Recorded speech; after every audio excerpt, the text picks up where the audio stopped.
أعوذ بالله من الشيطان الرجيم بسم الله الرحمن الرحيم الحمد لله رب العالمين والصلاة والسلام على سيدنا محمد وعلى آله وصحبه أجمعين سبحانك لا علم لنا إلا ما علمتنا إنك أنت العليم الحكيم اللهم فقهنا في الدين وعلمنا التأويل اللهم رب اشرح لي صدري ويسر لي أمري واحلل عقدة من لساني يفقه قولي ولا حول ولا قوة إلا بالله العلي العظيم sekali lagi Assalamualaikum warahmatullahi wabarakatuh. Okay, Alhamdulillah.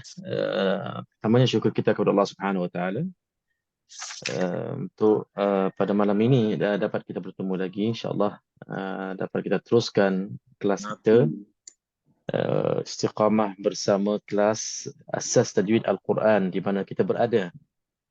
Dengan bilangan yang ada ini insyaAllah kita akan mulakan perkembangan atau perkongsian dan juga mudzakarah sesama kita untuk kita tambahkan lagi ilmu pengetahuan dan kita perkemaskan lagi ilmu tajwid yang sedia ada, yang mana sudah tentunya antara kita dan boleh dikatakan semualah kita dah berkali-kali kita belajar ilmu tajwid, dan ilmu tajwid menjadi ilmu yang tidak asing lagi lah bagi kita semua muslimin dan muslimat ataupun qari'ah ni.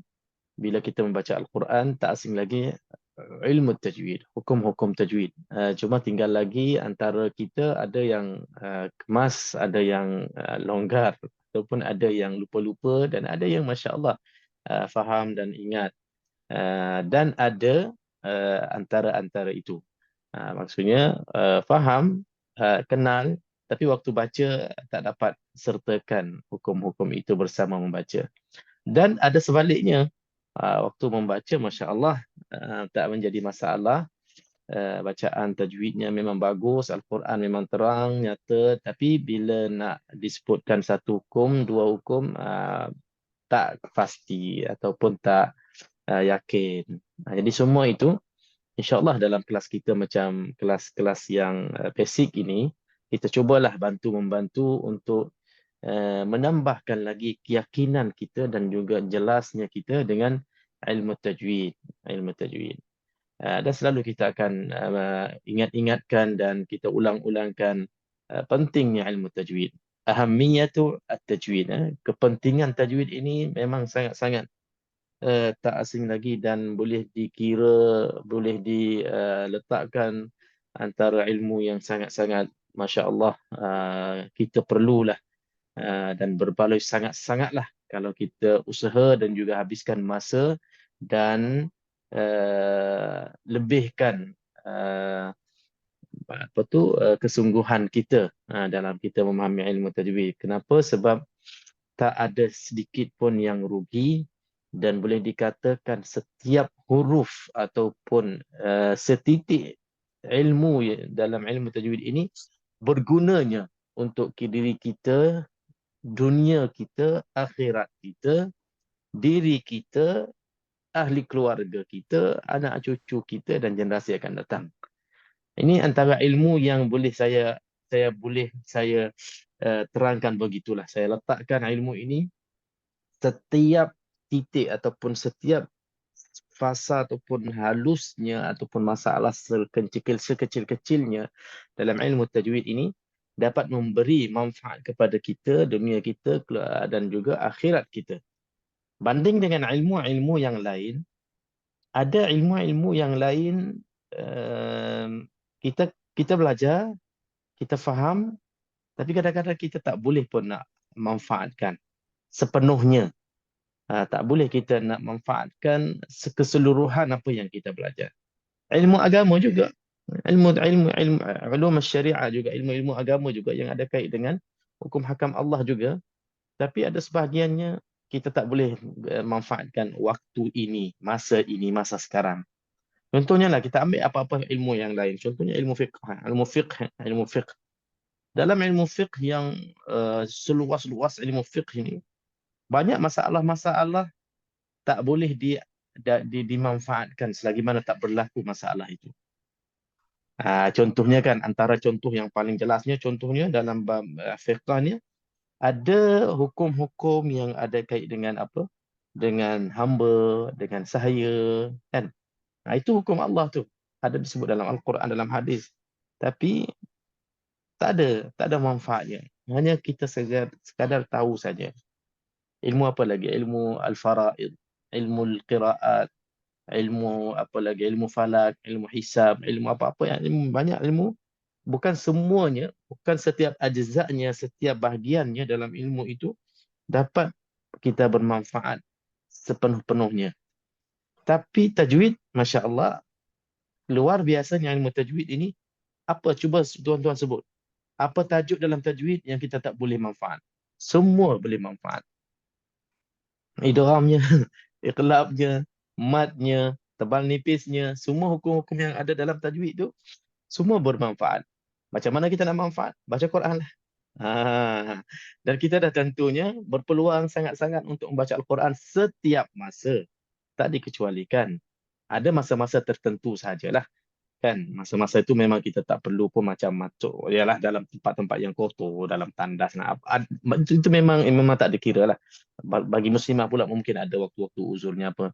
Tapi selain daripada itu, sepenuh masanya, setiap masanya kita bersama Al-Quran, dan setiap kali kita berlafaz untuk baca Al-Quran, tajwid kita perlukan.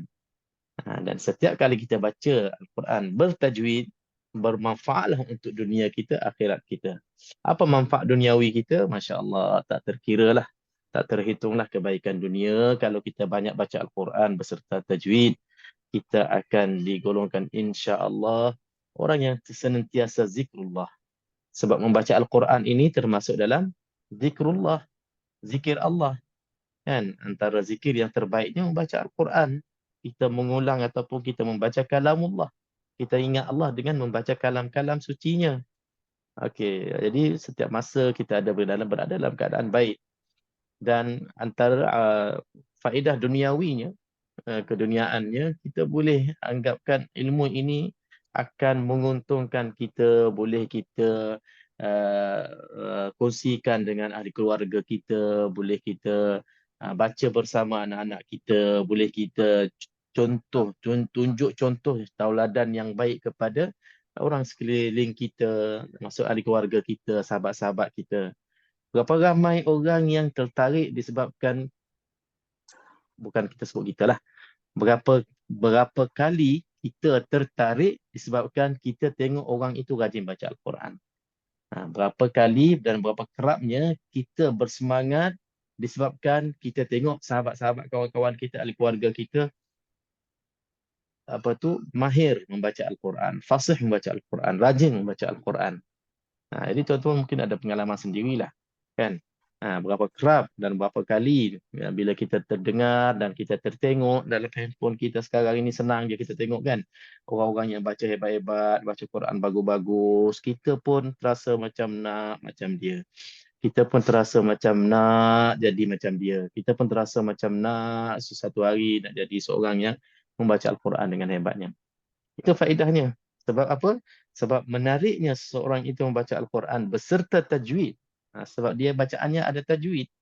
Kalau orang tu baca memang sedap suaranya, memang pandai dia viralkan, dia sebarkan bacaannya. Tapi kalau tak ada tajwid, ada tertarik.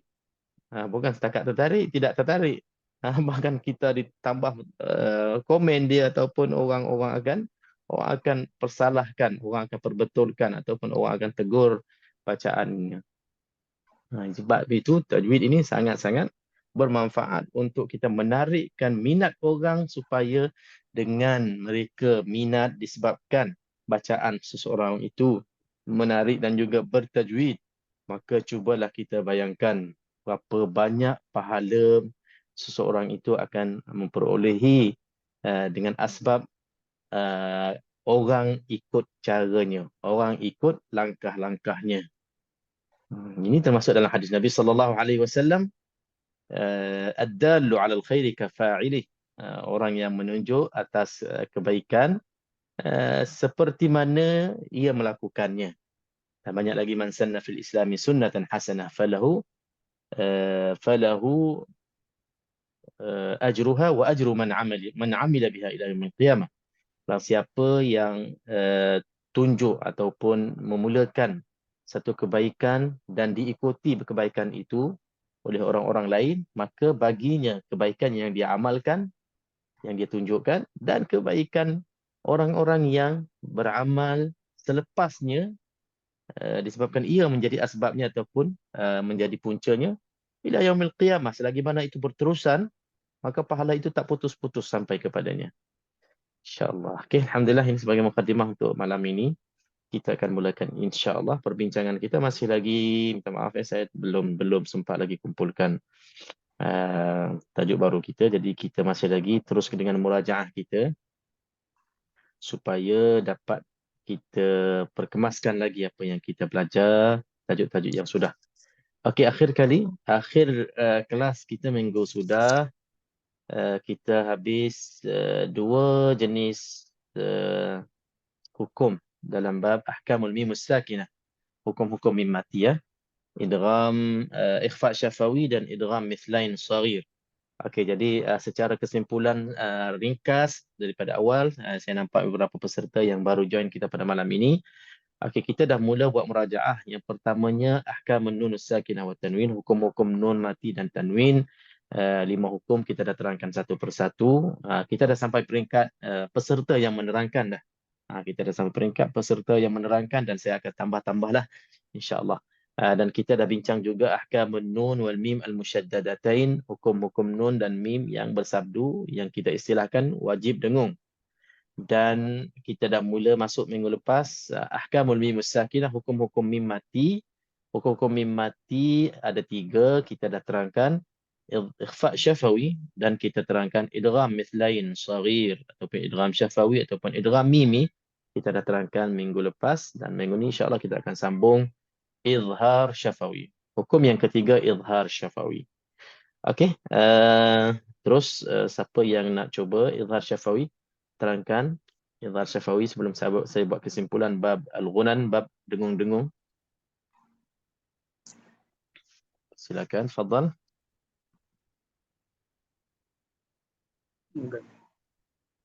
Okey, Haji Samad insya-Allah. Okey, silakan. Izhar Safawi, sebenarnya izhar tu artinya nyata atau terang. Okey. Dan Safawi itu ada ketemu dengan kebibiran. Okey. Mana datangnya kebibiran? Apabila apabila kita mim sakinah, kita bertemu dengan huruf selain daripada huruf mim dan huruf ba, maka dibaca dengan menyatakan bunyi mim sakinah lah. Okey, betul. Itu betul. Itu pengertian izhar. Tapi yang Haji sebut kebibiran tu, syafawi itu maknanya kebibiran ataupun dibangsakan kepada bibir mulut kita. Kenapa dapat istilah ni ataupun gelaran ini, izhar ini dapat gelaran syafawi, dapat gelaran bibir. Minggu lepas kita dah bahaskan, saya nak ingatkan baliklah. Kalau izhar dalam hukum nun mati dan tanwin, izhar halqi sebab huruf-hurufnya keluar daripada halqum, 6 huruf. Izhar haqiqi sebab dialah permulaan perbincangan bab-bab izhar. Sebab itu dinamakan hakiki. Hakiki yang ini original ataupun hakikat asal. Bila datang kepada bab mim mati ini, ada pula ikhfa syafawi, ikhfa bibir, idgham syafawi, idgham bibir, izhar syafawi, izhar bibir. Apa kait dengan bibir ni?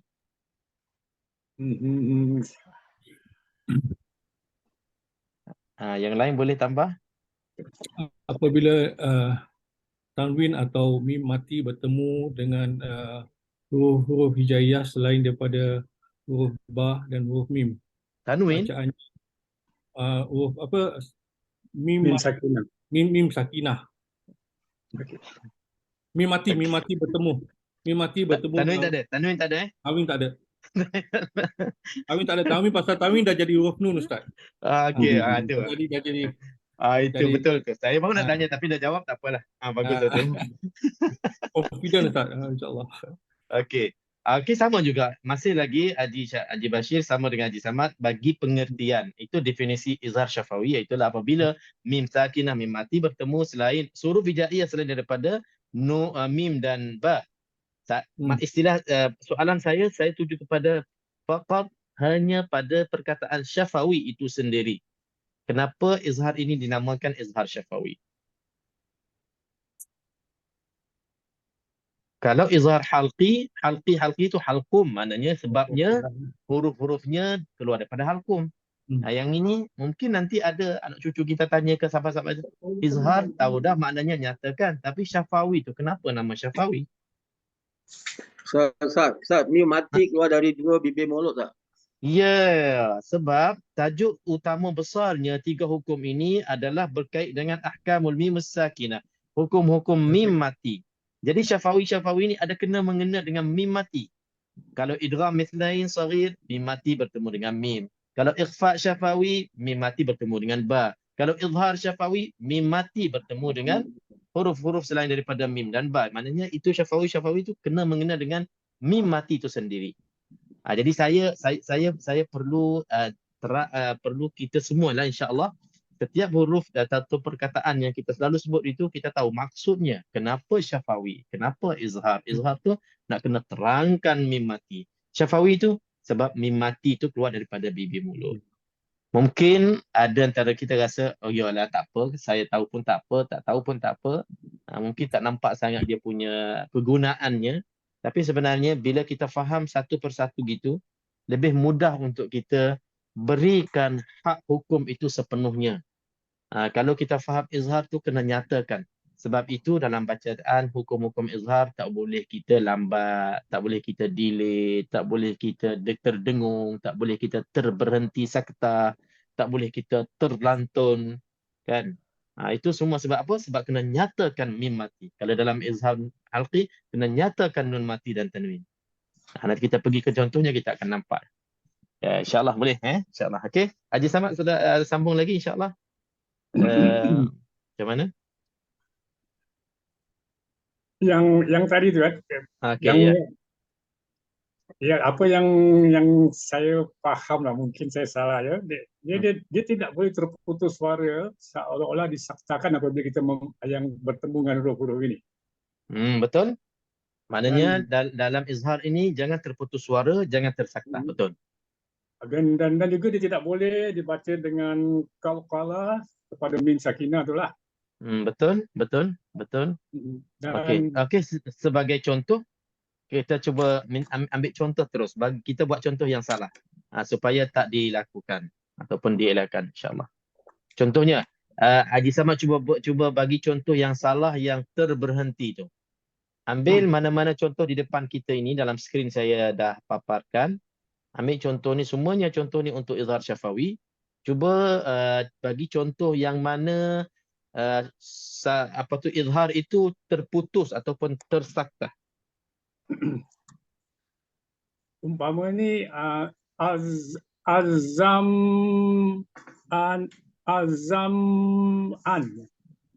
Okey, al-dham'an perkataan al-dham'an saya besarkan sikit. Perkataan al-dham'an ya. Okey, jadi saya letakkan tajuk muhtarazatul izhar, perkara-perkara yang perlu kita berhati-hati dan perkara yang terlarang di dalam hukum-hukum izhar.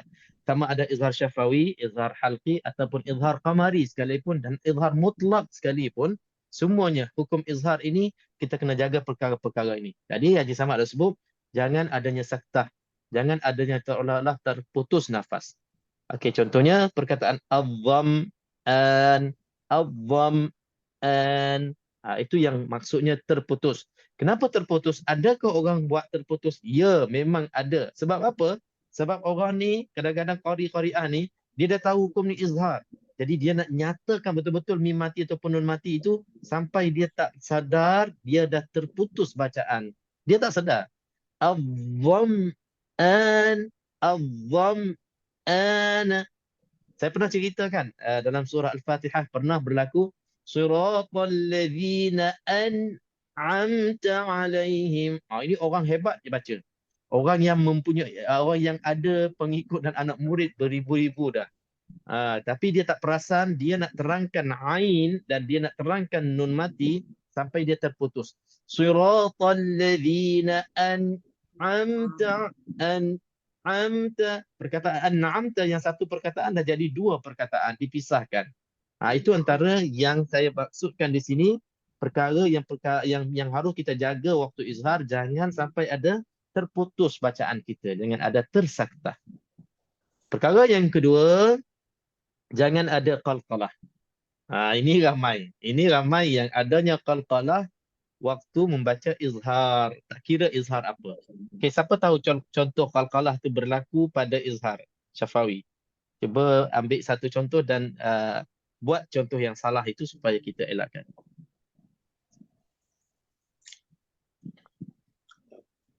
Boleh? Siapa-siapa boleh? Pilihkan contoh yang ada di depan kita. Cuba tunjukkan contoh yang salah tu macam mana.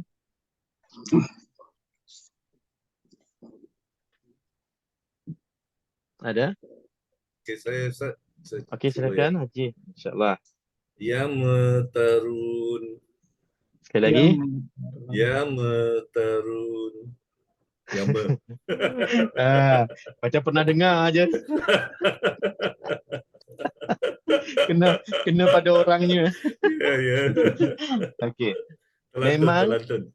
betul. Memang itu banyak juga berlakunya, dan paling kalau tuan-tuan perhatikan bacaan kita ataupun bacaan siapa-siapa, dia banyak berlaku pada alif lam qamariyah. Alif lam qamariyah al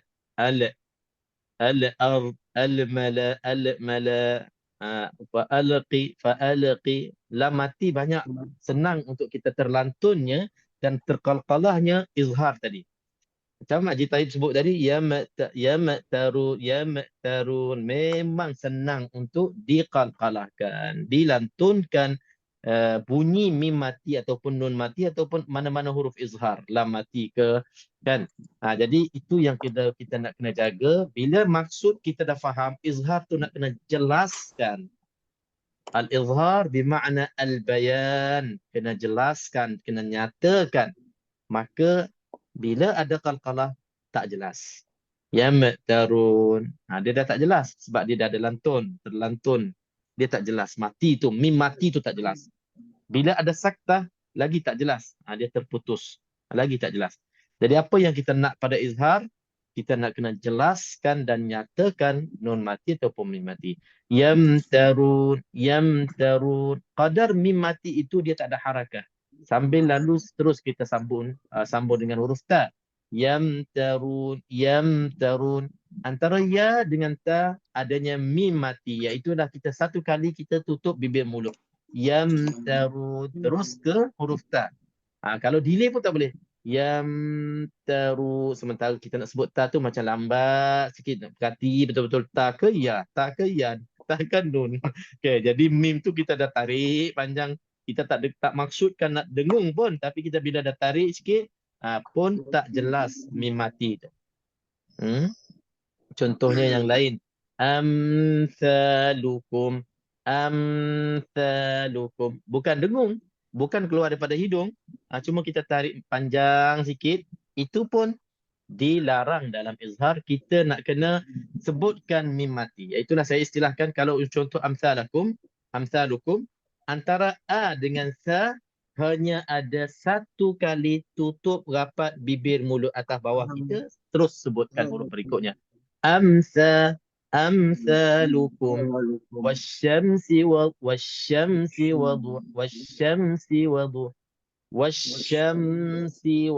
Tak boleh macam tu. Wasyamsi waduhaha. Itulah izhar syafawi. Okey, dalam bab izhar syafawi yang perlu jaga, memang banyak juga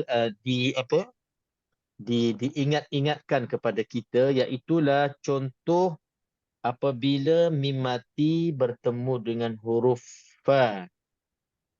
Mim mati bertemu dengan huruf fa. Ambil contoh di sini. Wahum fiha. Contoh di sini wahum fiha. Jadi tuan-tuan, kalaulah mim mati bertemu dengan fa, kena berhati-hati. Dia senang sangat untuk berlakunya dengung ataupun tarik panjang ataupun qalqalah ataupun tersaktah tadi. Jadi senang berlaku sebab apa? Sebab mim dengan fa makhrajnya hampir sama. Mim keluar dari kedua bibir mulut, fa keluar daripada bibir mulut atas, bibir mulut bawah. Jadi bila kita tak berjaga, dia senang untuk dia dimasukkan ke dalam huruf fa. Dan saya kerap juga berlaku bila tak berhati-hati, dia akan jadi seolah-olah termasuk ataupun terdengung. Wahum fiha khalidun. Wahum fiha. Wahum fi. Senang dia. Daripada dah tutup mulut mim tu terus untuk huruf fa, makhraj fa. Tempat yang sama juga. Jadi untuk mim dengan fa ni kita berhati-hati. Dalam apa contoh sekalipun dalam Al-Quran, bila mim bertemu dengan fa, kita kena jaga-jaga supaya tidak berlakunya dengung ataupun perkara-perkara yang dilarang tadi. Wahum fiha, wahum fiha. Okay, Alhamdulillah selesai untuk semua hukum-hukum yang ada kait dengan dengung ataupun tidak dengung. Jadi kesimpulan yang paling besarnya dalam bab-bab dengung-dengung tadi bermula daripada nun mati dan tanwin, dan juga hukum nun dan mim bersabdu wajibul ghunnah, dan hukum-hukum mim mati ini semua-semuanya hukum ini mana-mana hukum yang adanya dengung, maka dengung itu adalah dengung yang wajib. Saya ulangkan balik. Mana-mana hukum dalam mim mati, dalam nun mati tanwin, dalam nun musyaddadatain, mim musyaddadatain, mana-mana hukum yang ada hukumnya dengung, maka dengungnya itulah adalah dengung yang wajib. Bila sebutnya dengung yang wajib, kita nak kena sempurnakan semua-semua dengung itu dengan kadar 2 harakat. Tak boleh kurang mana-mana hukum sekalipun. Bukan bermakna bererti wajibul ghunnah nun mim yang ada sabdu itu iaitu betul-betul kena 2 harakat. Lepas tu ikhfa syafawi ni tak apalah kita kurang sikit sebab dia bukan wajib pun. Yang hukum wajibnya hukum nun dan mim. Contohnya kan. Bukan tidak. Sebab apa pula saya sebut macam tu, sebab ada minggu sudah ada antara jemaah kita sebut, oh selama ni dia ingat nun sabdu sahaja yang wajib, yang lain tak wajib. Tidak. Yang wajibnya semua hukum dengung itu tetap kena 2 harakah, tak boleh kurang. Dan ikutlah cara-cara kita ni yang saya sendiri usaha untuk nak bantu mereka yang belum dapat memberi hak dengung 2 harakat ini. Cara saya adalah cubalah kita lajakkan dengung itu, tarik bagi lebih sikit. Kita tak rugi pun. Bila adanya dengung, tak kiranya idgham ma'al ghunnah, ikhfa syafawi, idgham mithlain, apalagi ikhfa haqiqi, dan iqlab, wajibul ghunnah, nun dan mim musyaddadatain yang ada sabdu. Bila kita jumpa dalam bacaan kita, cubalah kita tarik bagi lebih sikit. Tarik bagi lebih sikit bagi kita rasa betul-betul puas dengan dengung yang ada pada kalimah-kalimah Al-Quran yang hukumnya dengung. InsyaAllah malam ni kita cuba buat contohlah. Kita nak kepada peserta, pilihkan ayat, baca, dan setiap dengung yang ada, cuba tarik bagi puas-puas sikit. Jangan tarik-tarik lebih sangat. Cuma kita nak dengar dengung itu bagi tertib dan bagi adanya dengung. Supaya apa? Kita nak latihkan diri kita setiap hukum yang dengung ini tak kurang daripada 2 harakat. Bermulanya dengan kita tarik dan kita bersungguh-sungguh kita nak menyebutkan hukum dengung itu. Sampai bila kita dah lancar nanti insya-Allah kita akan boleh baca dengan tajwid, dan juga setiap hukum dengung itu kita akan beri hak sepenuhnya insya-Allah. Semua ini al-mumarasah. Al-mumarasah maknanya kita melatihkan diri kita. Bila kita dah terlatih dan kita dah lancar, baca je Al-Quran, sampai je hukum tajwid, sampai je hukum dengung, kita akan baca dengan dengung yang sempurna. Tak ada lagi yang termiss ataupun tertinggal. Kalau tertinggal sedikit-sedikit tu okeylah. Jangan banyak yang kita tak perasan. Oh, tak perasan lah. Memang tak perasan. Kadang-kadang antara kita tak perasan betul yang adanya dengung ataupun terkurangnya dengung sebab kita tak terlatih dengan dengung yang betul-betul 2 harakat insya-Allah. Okey. Masih awal lagi untuk kita baca Quran. Untuk malam ni kita akan teruskan dengan tajuk yang berikutnya insya-Allah. Sebelum itu ada apa-apa soalan? Ada apa-apa tambahan? dalam perbincangan kita setakat ini. Kalau semua okey, kita terus masuk. Kalau ikut susunan kita ini, kita babul qalqalah. Walaupun qalqalah ini dalam bab makharijul huruf, bab makhraj huruf, ujung-ujung kelas kita nanti, ujung-ujung manhaj kita. Jadi kita ambil dulu qalqalah kita. Kita awalkan qalqalah ini sebab apa? Sebab qalqalah pun dikira hukum yang banyak berulang-ulangnya dan selalu kita jumpanya dalam bacaan kita dan perlu kita baca dengan betul juga. Okey, siapa boleh buat kesimpulan qalqalah pula? InsyaAllah, persilakan.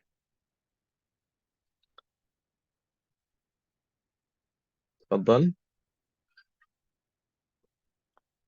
Ma ma'na al-qalqalah? Apakah makna qalqalah dan juga apa yang kita boleh faham dalam bab qalqalah ini? Bagaimana kita nak baca dengan baik? Qalqalah maknanya kita melantun bila membacanya, dan dia 5 huruf daripada di toko baju, dal, di, ta, kaf, ba dan ja. Jadi kalau bila dia mati, kalau di tengah perkataan dikata qalqalah sughra, kalau di ujung ayat qalqalah kubra, dan bila dia ada syaddah di kafnya, dia ada syaddah, dia dibaca dengan qalqalah akbar.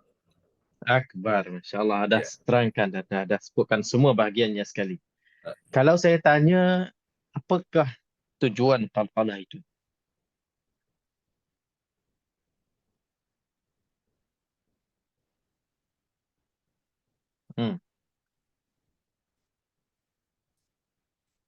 Pernah ditanya tak? Apa gunanya dan apa faedahnya qalqalah itu?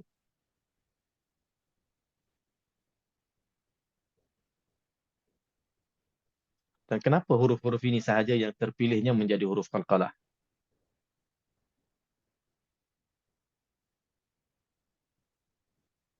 Tak terfikir pula ada soalan begitu. Ustaz, tak terfikir Ustaz. Kita Ustaz, hanya ikut kalau hukum ni, dia. kalau tanpa qalqalah, huruf yang qalqalah ni akan menjadi huruf lain seperti ta akan menjadi ta apabila kita matikan hurufnya. Itu yang macam itu yang saya tak tahulah Ustaz. Akan terjadi macam punya bacaannya akan lari Ustaz. Sebab tu dia kena ada qalqalahnya Ustaz. Hebat betul lah Haji Bashir itu. Selalunya orang sebut itu yang saya tahu lah Ustaz. Ni dia itu yang saya tak tahu. Bukan Bagus. bacaan yang penting, Ustaz. Ha? Bukan bacaan yang penting. Qalqalah ni. Okey, saya jawab tadi. Haji Bashir katakan kalau dia kata sebab untuk nak membezakan ta ni kalau tak diqalqalahkan dia akan bertukar dengan huruf ta.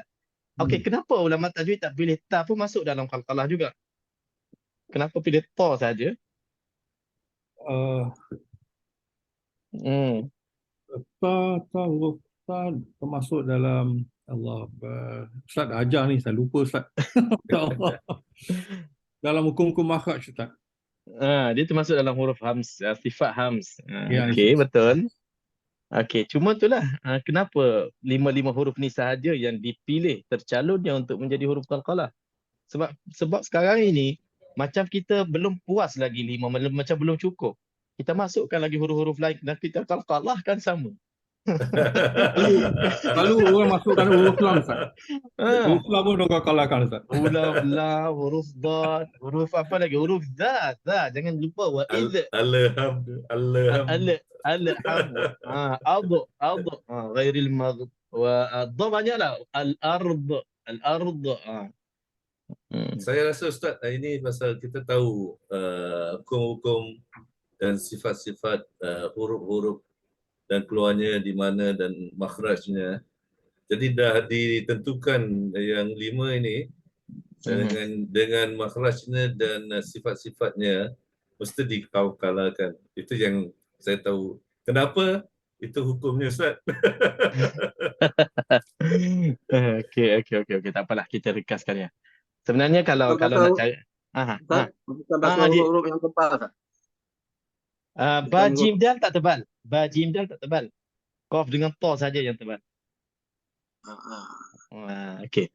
Okey, mungkin kita boleh bab ini pun tambahan saja sementara kita nak tunggu masuk yang lain. Jadi kita tambahan sajalah. Bab ini pun dia tak ada faedah yang besar sangat.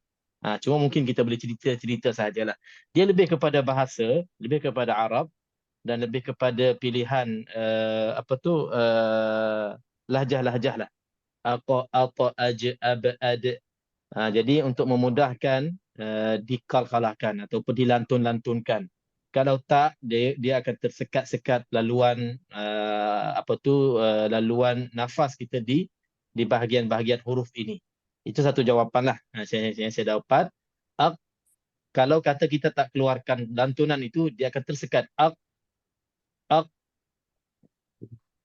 Kalau yang lain, dia boleh lepas melalui hukum melalui sifat hams tadi ataupun melalui sifat rekhawah ataupun sifat-sifat yang lain boleh membantu untuk nak mengeluarkan walaupun huruf tu mati. Sebab itu faedah yang saya nak kaitkan di sini, kita nak kena tekankan di sini qalqalah ini tak akan berlaku sekiranya huruf itu tidak mati. Dalam kita nak menerangkan qalqalah ataupun kita nak menjalankan hukum qalqalah, pastikan huruf-huruf ini betul-betul mati. Dah mati, tidak berbaris lagi, maka adalah hukum qalqalah. Sebab apa? Sebab dalam bahasa Arab, sekiranya huruf-huruf ini tak ditantunkan, dia akan susah untuk kita nak menyebut huruf yang selepasnya. Dia akan seolah-olah terstop di situ, terberhenti laluan angin di rongga mulut kita, maka dia nak kena lantunkan untuk memudah berpindah kepada huruf yang berikutnya. Ini tak apalah, tak kena mengena dengan bahasa Melayu. Tapi orang Melayu nak baca bahasa Arab, maknanya nak kena ikut jugalah kaedah ini. Inilah dalam ilmu tajwid ataupun ulama-ulama tajwid yang menjawab kenapa 5 huruf ini yang terpilih, disebabkan huruf ini kalau kita tak lantunkan, dia akan terstop ataupun terberhenti dan susah kita nak berpindah kepada menyebutkan huruf yang berikutnya. Okey, habis di situ. Tak ada masalah. Tak apalah siapa nak jawab dengan jawapan yang lain, asalkan logik, jalan je. Dia tak ada kena mengena dengan ni berdosa ke apa ke, tidaklah. Sebab ilmu-ilmu ini semua ijtihadi. Ilmu tambahan ini hanya orang akan bagi alasan yang logik, yang betul. Betul, kalau tak berlaku macam ni, susah nak sebut. Lebih kurang macam itulah. Okey, jadi kita macam mana sekalipun, kalau kita rasa huruf lain pun layak untuk diqalqalahkan, maka tak boleh. Kalau kita rasa huruf lain pun kita nak join masuk sini, tak boleh. Sebab memang ulama tajwid dah gariskan yang ada lantunannya ataupun ada qalqalahnya hanya 5 huruf ini sahaja. Selain daripada ini, sama ada dia ada hams, bisikan, ataupun dia ada safir, desiran, ataupun dia ada tafashi, terserembunya huruf shin, ash. Dia macam qalqalah tapi dia bukan lantunan. Macam as, as, kan? Dia macam qalqalah tapi bukan lantunan. Dia ada sifat lain dah. Macam at, ash, apa tu, ak, af, apa lagi? Ash, termasuk juga fahathahu syakhsun sakat. Ash, bahagian daripada huruf shin tu, semuanya huruf hams, huruf bisikan itu, dia bukannya qalqalah, bukannya lantunan, dia lagi bawah. Dia bunyi tu, bisik tu, makna istilah bisik tak berlebih daripada orang yang dekat mendengar kita. Okey, insya-Allah yang kita nak kena berhati-hatinya dalam bab qalqalah ini, jangan kita terqalqalah yang lain selain daripada 5 huruf ini, dan pastikan kelima-lima huruf ini kita kena qalqalahkan. Dan untuk Abang Is dan yang lain, dalam qalqalah ini ada 2 bahagian. Bahagian dari segi tebal nipis. Huruf qaf dan ta tebal, huruf ba, jim, dal tipis. Jadi qalqalah ikutlah huruf. Kalau huruf itu tebal, maka qalqalah itu tebal lah. Aqa. Kalau huruf itu tipis, tipis lah qalqalah. Ab, aj, ad. Apa beza tipis dengan tebal? Apa beza? Siapa boleh jawab sini? Ini macam menarik juga ni. Apa beza qalqalah tebal? Apa beza qalqalah tipis? Bila jumpa huruf istilah, jadi dia tebal. Dia jumpa, siapa nak jumpa tu? Itu bila yang huruf yang sebelah qalqalah tu huruf tebal, ini apa? Huruf huruf istilah, jadi kena tebal lah. Itu Haji Hanafi bagus. Jawapan itu letakkan kepada soalan bila dengung itu tebal, bila dengung itu tipis. Qalqalah. Tapi Ustaz bilang Jadi dua je kan? Dua je kan yang tebal. Qaf sama Okey. Qaf. okey, itu soalan jawapan itu kepada soalan huruf mana tebal qalqalah, huruf mana tipis qalqalah. Sebab itu dalam bab ujian apa-apa ujian dia panggil fahmus su'al nusful ijabah. Kita faham soalan tu separuh daripada jawapan yang betul. Soalan saya, apa beza qalqalah tebal, apa beza qalqalah nipis, yang tipis? Apa beza waktu kita baca tu? Ada tak beza? Ada sebutan dia tak? Okey, macam mana kita nak bezakan? Kita bunyikan yang tebal kita tebalkan lah. Yang tipis kita tipiskan. Nanti suara kita Okey, macam mana kita nak tebalkan, macam mana kita nak tipiskan? Tak habis-habis soalan. Ha. atas tebal, bila mati ke atas bunyikan tebal. Apa? Percubaan yang bagus. Tanda bawah dia bunyikan tipis tak? Okey, itu boleh juga kita masukkan, tapi kita kena ingat juga kalau huruf yang tebal, walaupun dia bagi bawah, dia tetap tebal. Dia bukannya huruf isti'la tu bila bagi bawah tu dia akan jadi lemah, tidak. Dia akan kurang sikit daripada atas dan depan. Nanti kita akan belajar nanti maratibul isti'la. Dia panggil ke darjat ataupun susunan tebal itu. Apa yang paling tebal, apa yang kurang tebal, apa yang tebal tapi paling rendah sekali dari segi tebalnya. Dia ada 5 semua. Itu tak apalah. Kemudian, okey, sekarang ni yang saya nak tahu di sini, yang saya nak sampaikan kepada semua, bila sebutnya tebal, dalam apa sekalipun muncung mulut, ke depan mulut. Bila sebutnya tipis, dalam apa sekalipun lebarkan bibir mulut. Ini untuk memudahkanlah, untuk memudahkan. Orang yang mahir tak perlu tebal, tak perlu uncung mulut, tak perlu lebar bibir mulut, tak ada perlu. Dia dah tahu nak letakkan makhrajnya, sifat di mana. Dia memang lebih hebat pada kita. Tapi bagi kita yang masih lagi nak menambah lagi kemahiran bab tajwid ini, peringkat awalnya aqo,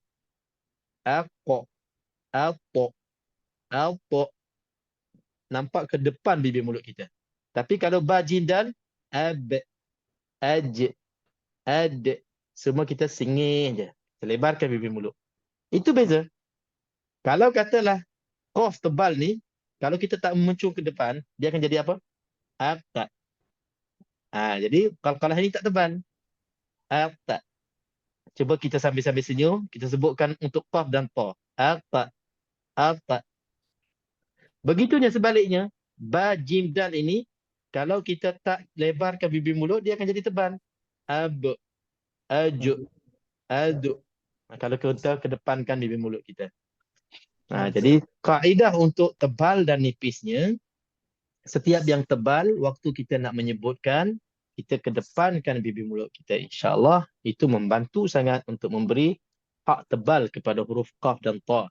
Setiap yang nipis dalam bab qalqalah ini, kita lebarkan bibir mulut kita untuk memberi hak tipis kepada huruf bab jim dal.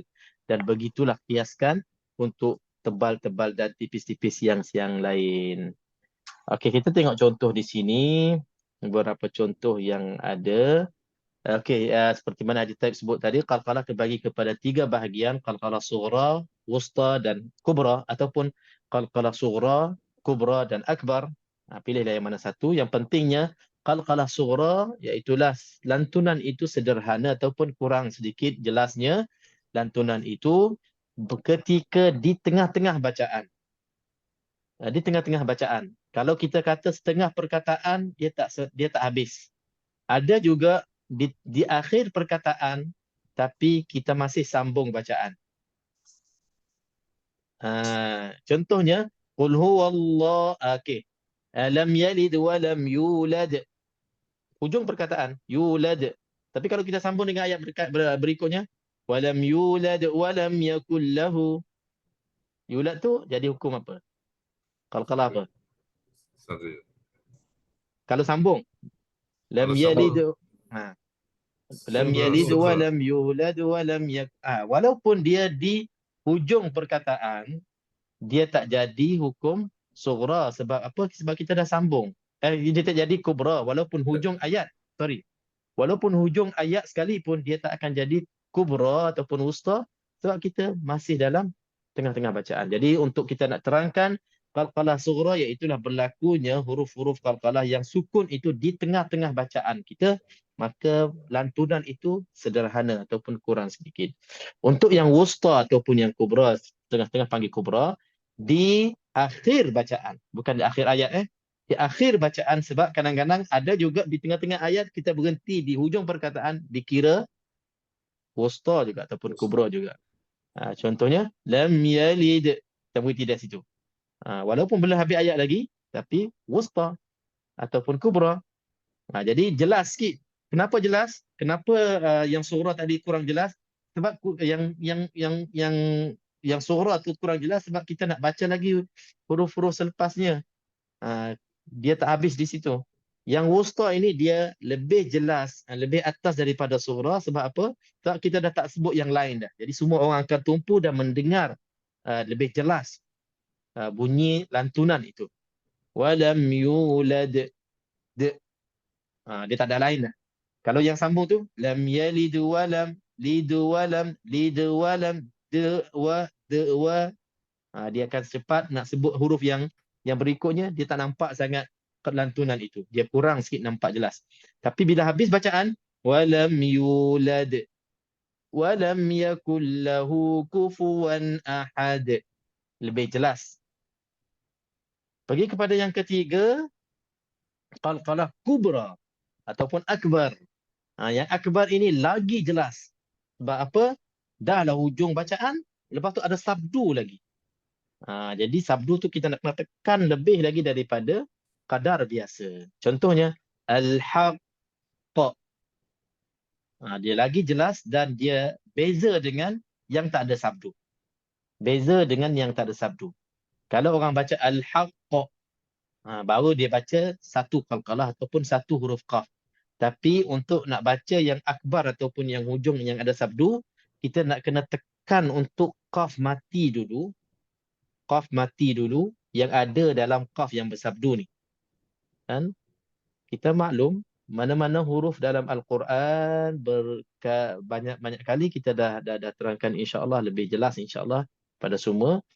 Mana-mana huruf Al-Quran yang adanya tanda sabdu ni, yang adanya tanda gigi tiga ni, tak kiralah huruf itu qalqalah ataupun huruf itu tidak qalqalah, semua huruf-huruf yang ada sabdu, yang ada syaddah atau tasydid ini berasal dari dua huruf yang sama. Yang pertamanya berbaris mati, yang keduanya berbaris. Kita ambil contoh huruf ba, wa tabbat yada abi lahabin wa tab. Okey, asalnya wa tab, ba mati, satu ba mati. Lepas tu yang keduanya ba berbaris atas. Bila campur dua ni, dia jadi ba berbaris atas lagi sabdu. Okey, jadi macam mana kita nak sebutnya? Kita nak sebutnya, okey, kita sebutnya watab. Okey, contohnya kalau kita nak sebut sambung dan kita nak baca ba ni berbaris Cuba baca ikut yang ditulis di atas ni. Baca ikut huruf yang ada betul-betul yang dituliskan di atas. Yang saya dah tuliskan ni. Ni. Watabba. Watabba. Watabba. Kan dia kena sangkut di sini, dia kena singgah di sini. Cuma bila dalam watabba di sini dia tak nampak.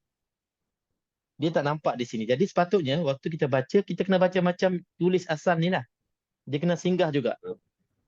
Watabba. Macam tu. Watabba. Kalau sambung lah. Jadi kalau kita matikan. Watab. Watab. Kalau kita matikan yang ni. Seperti mana tertulis di sini. Watab.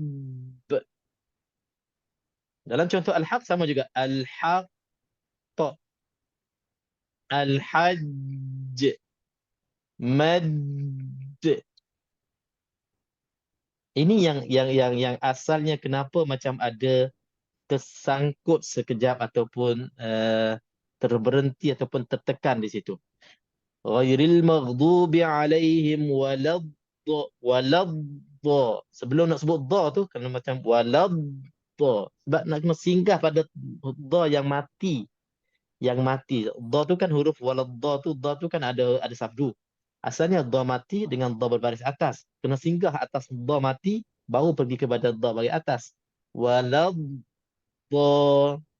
Sama juga bila panjang dhalin. Lin. Dia tak boleh baca dhalin. Dia kena singgah dulu. Dhalin. Singgah dalam lam mati baru pergi pada lam bagian bawah. Jadi kepada kita semua, khususnya dalam hukum qalqalah akbar ni, kita kena buat macam tu. Barulah kita baca semua huruf yang ada dalam perkataan itu. Kalau kita tak buat macam ni, tabbat yada abi lahabin wa tabb. Qalqalah macam best, macam bunyi sangat-sangat qalqalah. Tapi rupa-rupanya kita tak sebut ba mati yang dah disembunyikan, dah diidghamkan, dah dimasukkan dalam ba yang sabdu. Kena baca tabbat yada abi lahabin wa tabb. Tak sama dengan huruf ayat yang berikutnya. Ma aghna anhu maluhu wa ma kasab. Kasab. Lalu je kasab. Tapi ayat pertama tadi wa tabb. Bezanya. Itu beza antara akbar dengan kubra. Dan masih lagi ramai antara kita bila tak berhati-hati, qalqalah akbar ini kurang singgah tadi. Kurang menyebutkan huruf yang asalnya yang mati ni. Yang pertama yang mati ni. Dan ilmu ini ataupun info ini, pengetahuan ini, kita samaratakan dan samakan hukumnya dengan semua huruf-huruf dalam Al-Quran yang adanya sabdu. Mesti kita nak kena singgah di huruf mati yang sebelum huruf berbaris itu. Okay, insyaAllah. Sebagai contoh, kita ambil ayat pertama, Bismillah pun dah cukup. Bismillah, Bismillah, Millah. Nak kena tekan di situ sebab lam tu adanya sabdu. Bismillahirrahmanirrahim. Ni pun jelas juga. Siapa yang tak tekan, seolah-olah dia tak baca ra pertama yang berbaris mati. Macam hi pada lam lafzul jalalah, pada Allah lafzul jalalah ya. Hir. Sepatutnya dia asal tulisan beginilah. Rahman. Hir-Rahman. Asalnya macam ni tulisan. Tapi Arab ni dia suka ringkas-ringkas. Dia tak nak huruf-huruf yang huruf yang sama berulang-ulang tulisan.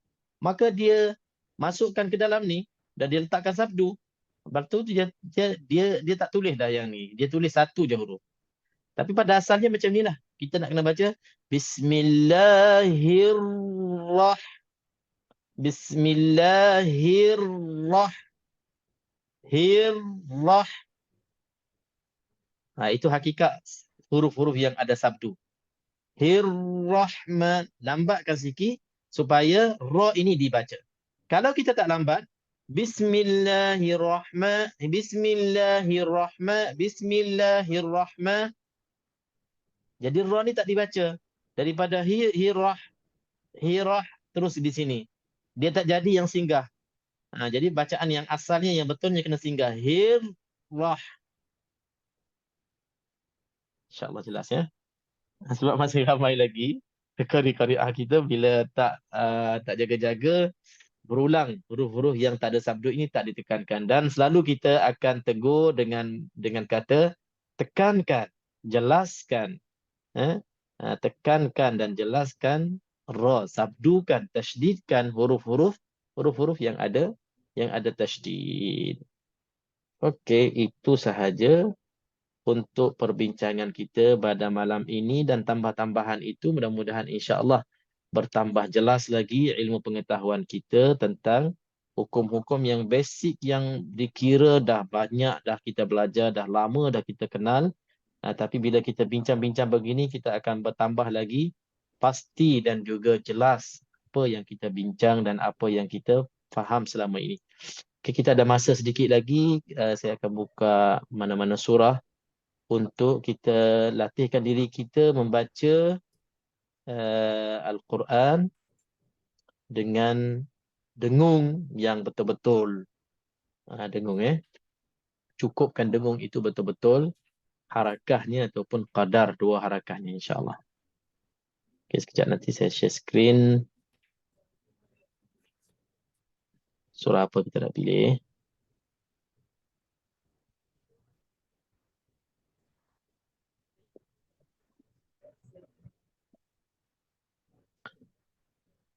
Okay, kita ambil ayat-ayat pendek dulu supaya mudah kita baca.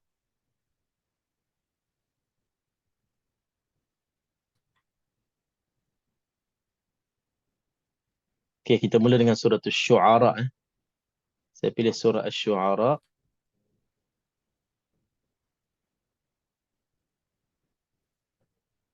Boleh nampak?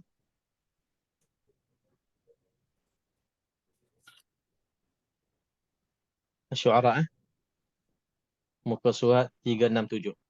367. Muka surat 367 daripada awal surah Asy-Syu'ara. Boleh insya-Allah kita bagi peluang siapa-siapa yang nak baca. Kita nakkan hanya hukum dengung sahaja, dan sekiranya ada qalqalah yang ada kait dengan perbincangan kita pada malam ini, dibaca dengan betul-betul dengung yang dua harakat dan diqalqalahkan dengan betul-betul apa yang kita bincangkan bersama, yang tebal qalqalah ataupun yang jelasnya qalqalah insya-Allah. Okay, siapa nak mula? Kita bagi 3 ayat bolehlah, 3 ayat seorang.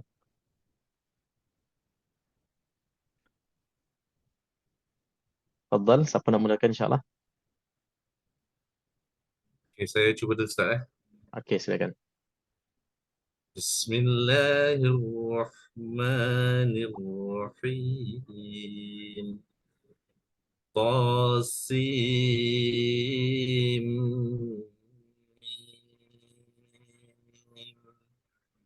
Tilka ayatul kitabil mubin. La'allaka bakhi'un nafsaka alla yakunu mu'minin. Satu lagi. Inna sya'nu nazzil alaihim minas sama'i ayatan fadhallat a'naquhum laha qati'in. Okey, macam mana juri-juri yang mendengar bacaan peserta kita? Agak-agak puas tak dengan dengung yang didengung-dengungkan? Okey, tak apa. Mungkin jawapan ada yang puas, ada yang tak puas. Tapi nak buat macam mana? Orang memang macam tu lah. Tak ada yang sempurna di pandangan orang. Tak apalah. Memang itu hakikat kita pun. Okey, ayat yang pertama tu memang susah kita nak tangkap, sebab dalam Zoom ni tak apa daripada dulu lagi, mana-mana bacaan yang kita tarik tu dia akan terputus-putus. Jadi markah di situ untuk nak ditolak, nak dipotong tu memang susah bagi jurilah. Okey, yang lain saya nampak mungkin qari kita dia fokus kepada dengung dan qalqalah. Mungkin dia terlepas pandang izhar yang lain. Tilka siapa yang sokong? Tilka, dia di situ macam ada qalqalah di situ. Lam mati kena jaga, lam tak termasuk dalam huruf qalqalah. Dan tak semestinya apa tu muhtarazatul izhar, perkara-perkara yang perlu kita jaga dalam bab hukum-hukum izhar ini, tak semestinya nun mati mim mati saja. Apa sahaja huruf yang kena jelaskan, termasuknya lam mati. Lam mati haknya untuk kita kena jelaskan lam itu mati. Bila lam itu mati, dia bukannya qalqalah, maka nak kena jelaskan. Hamzah pun sama juga. Hamzah inna sya' nunazzil. Tu dia bukan huruf qalqalah. Tapi kalau kita baca inna ada sikit contohnya lah kan. Kalau kita okey mungkin selamat. Tapi kalau saya nak bagi contoh, yang kita tak boleh qalqalah dalam bab izhar ini tak semestinya izhar nun mati mim mati je yang kita nak kena jaga supaya tidak adanya qalqalah. Kadang-kadang huruf-huruf mati sekalipun kita nak kena bagi haknya. Kalaulah huruf-huruf mati itu bukannya huruf qalqalah, bukan termasuk dalam lima huruf qalqalah itu, maka haknya untuk kita taskinu, kita nak kena matikannya betul-betul mati. Tak boleh kita lantun-lantungkan. Itu nak kena tilka ayatul kitabil ada sikit bil mubi takin taslam. Dia kata matikan betul-betul, selamatkan engkau. Itu guru-guru saya dulu memang macam itulah. Bila dia nak jelaskan dan dia nak cari, dia nak perbetulkan huruf-huruf selain daripada 5 huruf itu dikalkalahkan, dia akan ugut dan marah muridnya. Sakin taslam, matikan betul-betul huruf yang selain qalqalah itu, maka selamat kamu daripada rotan. Ni guru-guru saya lah kan. Dulu memang dia marah betul kalau orang baca selain daripada huruf qalqalah diqalqalahkan. Okey, betul. Ada yang menyebut di sini diqalqalahkan pun sama dan disaktah pun sama juga. Kita nak kena hati-hati dalam bab izhar. Tak kira sama ada izhar itu izhar yang jelasnya nun mati mim mati ataupun izhar yang tadi, izhar yang berbentuk huruf mati, kena bagi hak mati. Jangan qalqalahkan. Okey, qari seterusnya. Siapa yang nak sambung insya-Allah? Saya cuba Ustaz. Masya-Allah. Okey, tafadhal. Saya sambung ayat yang tadi tu Ya, ayat 5. Wa ma ya'tihim min zikrin minar rahmani muhdasin illa kanu anhu mu'ridin. Faqad kazzabu fasayatihim amba'u ma kanu bihi yastahzi'un. Sambung lagi deh. Satu lagi. Awalam yarau ilal ardi kam ambatna fiha min kulli zawjin karim. Okey, hasbuk. Okey, macam mana juri-juri kita, juri-juriah Muslim, qari-qariah kita, apa yang kita perhatikan bacaan peserta kita yang terbaru ini? Sama ada nak komen tak apa. Bila saya minta macam tu tak apa. Segan-segan pun tak apa. Kalau ada terasa macam terkalah ke, izhar ke, ataupun kurang dengun ke, ada tak? Okey semua. Kurang dengung tak? Kurang dengung. Okey, insya-Allah juri nombor yang keberapa ni? Juri ni memang dia tak puas dengan dengung kari kita, peserta kita. Tak apa, peserta kena redha malam ni je. Kalau juri kita kata dia kurang tu, maknanya dia nak lagi dengung tu. Dan saya pun sokong. Saya sendiri pun sokong. Memang kurang, bagi saya kurang. Min kulli zaujin karim. Tajuk kita malam ni kita nak lebih betul-betul nak tumpukan kepada dengung-dengung yang ada dalam ayat-ayat yang dibaca, maka berikan hak dengung-dengung itu. Jadi bila kali kita nak tertanya kenapa dia rasa macam dah cukup dengung, kenapa kurang pula? Jadi jawapan kita dah jawab dalam kelas-kelas yang sudah, iaitulah antara punca kurang dengung berlaku pada kita-kita ni antaranya kurang nafas. Jadi saya tengok ayat pertama lagi dia dah tarik sampai habis nafas satu ayat itu, hujung-hujung tu macam dah nak pancit, tapi selamat. Sebab mu'ridin mad arid li sukun boleh baca 2 harakat. Tapi kalau dah awal dia dah pilih 4 harakat, itu tak selamat tadi. Tadi dah ada kurang sikit, mu'ridin kena panjang lagi. Kalau dia pilih 4 harakat lah. Tapi kalau dia pilih 2 harakat, semua mad arid sukun kena pilih 2 harakat. Jadi apa punca tak cukup 2 harakat, itu tak cukup 4 harakat? Sebab satu ayat yang panjang dihabiskan dalam satu nafas. Apa yang perlu kita buat? Kita potong-potongkan, berhenti-berhentikan. Okey, bab berhenti-berhentikan saya nak terangkan di sini. Sebab katanya dalam kelas tahsin muslimin ada yang kurang jelas. Katanya kita boleh berhenti sesuka hati kita.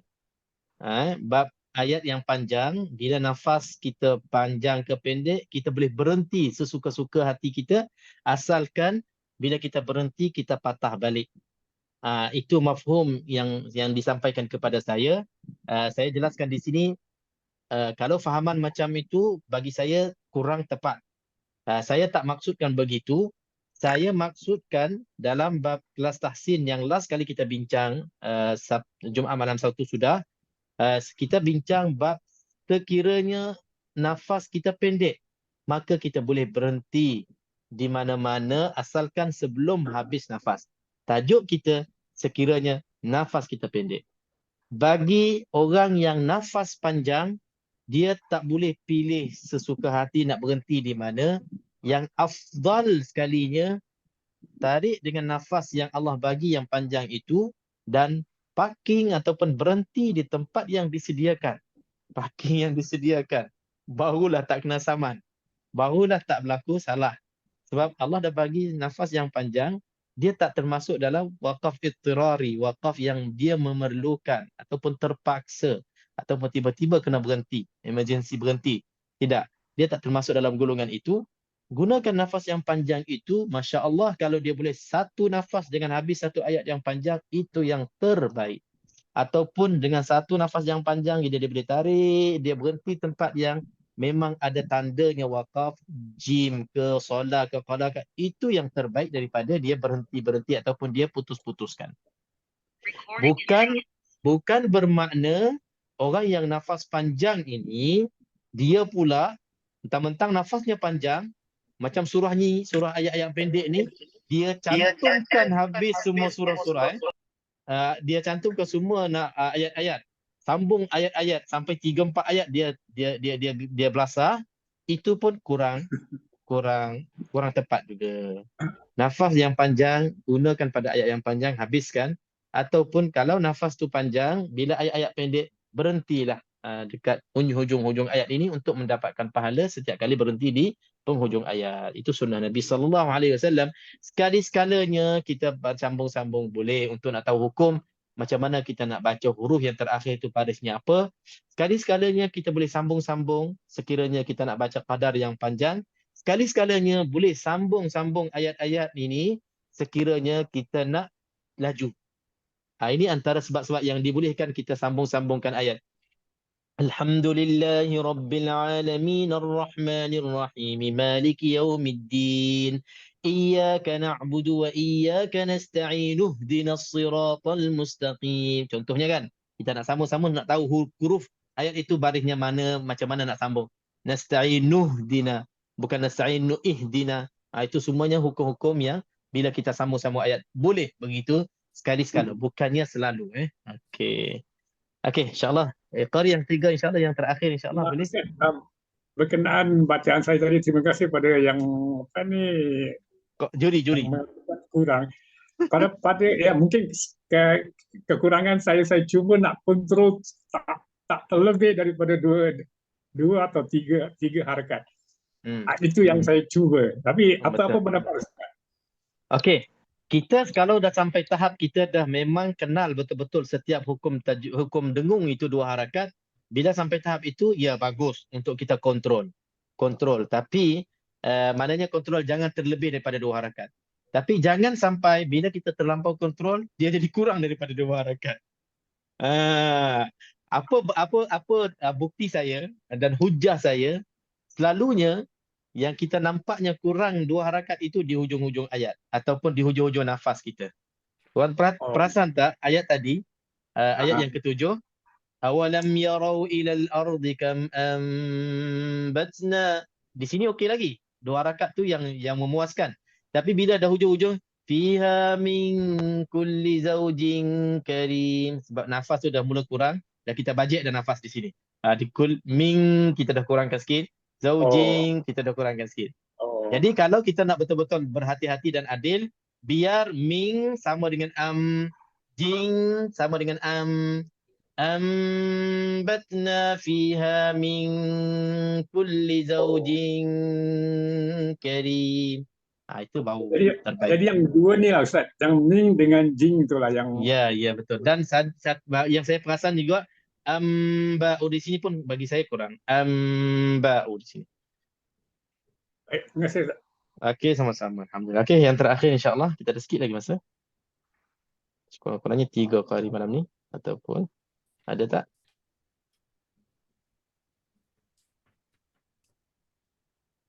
Tak ada siapa nak request Galaxy 2 ke? Macam kenal Galaxy 2. Saya cuba Ustaz. Okey, silakan. Inna fi zalika la'ayah wa ma kana aktsaruhum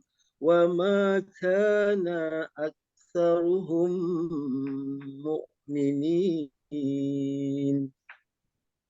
wa inna rabbaka lahuwal azizur rahim. Lagi. Betul lagi. وَإِذْ نَادَى رَبُّكَ مُوسَىٰ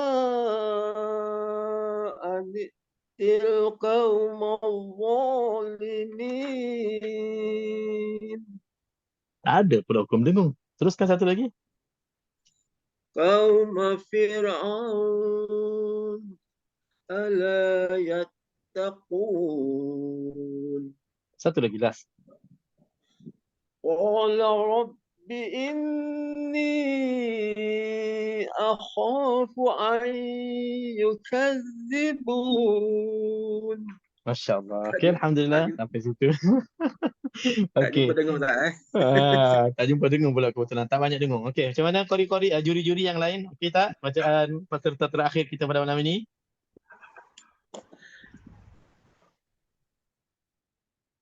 Semua okey? Okay, Ustaz. Bagus. Bagus, insya-Allah. Ni juri baik ni, masya-Allah. Okey, dari segi dengungnya memang kebetulan tak banyak dengung. Tapi kalau dalam latihan untuk dengung, kalau boleh saya nak lebih sikit lagi lah. Dia dah bagi 2 harakat. 2 harakat tu maknanya tak kurang lah. InsyaAllah tak kurang. Semua dengung yang dibaca tadi, InsyaAllah tak kurang 2 harakat. Tapi dari segi persembahan yang kita nakkan kepada jelasnya dengung, saya nakkan lebih sikit lagi supaya kita nampak bacaan kita dengung. Saya sebenarnya inginkan dalam sesi ini, saya nak nampak dalam bacaan setiap peserta itu, bila sampainya hukum-hukum yang dengung itu, nampak betul-betul jelas dengungnya dengan harakahnya, dengan bunyi dengungnya, kalau tambah lagi dengan lagu yang ada di dengung itu yang saya saya inginkan sebenarnya. Tapi bila ada yang kurang, ada yang okey dan juga ada yang tak jelas, tapi tak apalah, dia tak nampak sangat dengung. Maksudnya bila kita buat cara ni dan kita mencari setiap hukum dengung dan kita berikan dengung itu sepenuhnya, kita akan terasa setiap hukum dengung itu cantiknya dan indahnya. Kalimah-kalimah yang ada dengung dihiasi dengan dengung yang penuh harakahnya. InsyaAllah dengan cara inilah insyaAllah tuan-tuan, qari-qariah semua yang hadir pada malam ini, dapatlah untuk kita teruskan dengan latihkan diri kita dengan cara tadi, maka insya-Allah kita akan sampai satu tahap membaca Al-Quran dengan tajwid yang baik dan sempurna insya-Allah. Terima kasih kepada semua untuk malam ini, insya-Allah. Mudah-mudahan apa yang kita kongsikan dan kita bincangkan walaupun sedikit, sebanyak, ulang-ulang hukum yang sama, mudah-mudahan akan menambahkan lagi lebih jelas dan juga lebih bermakna kepada bacaan kita yang kita inginkan Al-Quran kita penuh dengan hukum-hukum tajwid insya-Allah. Barakallahu fikum jami'an insya-Allah. Didoakan semoga Allah SWT berikan peluang senantiasa kita bersama Al-Quran dan insya-Allah senantiasa di bawah rahmat Allah Subhanahu wa taala. Subhanakallahumma bihamdik asyhadu an la ilaha illa anta astaghfiruka wa atubu ilaik. Bismillahirrahmanirrahim. Alhamdulillah wassalatu wassalamu ala sayyidina Muhammad wa ala alihi wa sahbihi ajma'in. Allahumma arhamna bil Qur'an wa barik lana fil ayati wa dhikril hakim wa tajawaz 'anna ma kana fi tilawatina min khata'in aw nisyan aw tahrifin aw ziyadatin aw nuqsan. Wa sallallahu wasallam wa baraka ala sayyidina Muhammad wa ala alihi wa sahabati ajma'in. Alhamdulillahirabbil alamin. Taqabbalallahu minna wa minkum. Barakallahu fikum. Jazakumullahu khairan jazaa. Assalamualaikum warahmatullahi wabarakatuh. Terima kasih Ustaz. Tahniah kepada tiga-tiga qari tadi. Tahniah kepada tiga-tiga qari yang telah membaca. Kena bersuara dia. Itulah saya kata tak ada orang nak minta ke je list itu. Terima kasih Ustaz. Okey, terima kasih semua. Jumpa lagi insya-Allah. Terima kasih. Sama-sama. Jumpa lagi esok insya-Allah. Assalamualaikum. Waalaikumsalam warahmatullahi wabarakatuh. Haji Pada orang yang tak Hisham. Haji Hisham, so baca Insya-Allah. Good biasanya attempt. itulah